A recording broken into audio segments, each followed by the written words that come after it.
It was a cold November evening in 1949 when James Tedford boarded a bus heading home to Bennington, Vermont. He had been visiting relatives in St. Albans and was eager to return. The bus was half full. Some passengers were dozing off, others staring blankly out the window as the trees blurred past. James took a seat near the middle. He clutched his bus ticket, his small suitcase resting in the overhead compartment. He was seen sitting there at the last stop before Bennington. But when the bus arrived at its destination, James was gone. His luggage was untouched. His seat was empty, but his bus timetable was still lying there as if he had just been sitting a moment ago. The bus driver scratched his head. Did he get off? He asked the other passengers. But no one had seen James leave.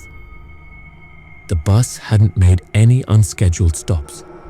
The doors had never opened between the last stop and Bennington.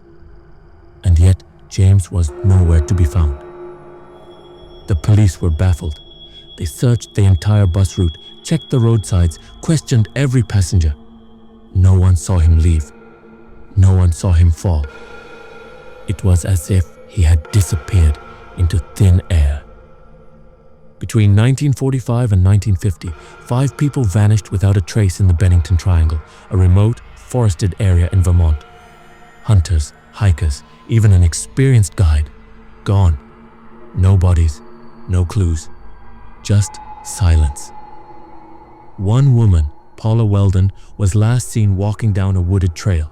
Another man, Mitty Rivers, disappeared while leading a group of hunters, vanishing mere steps ahead of them.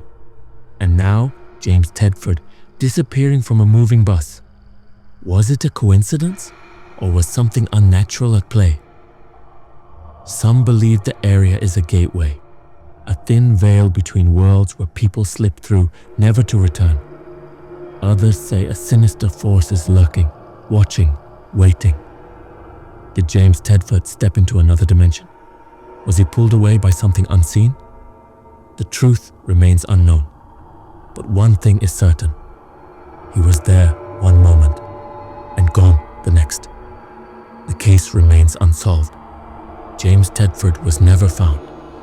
His name is now just another whisper in the wind, another ghost story in the dark woods of Vermont.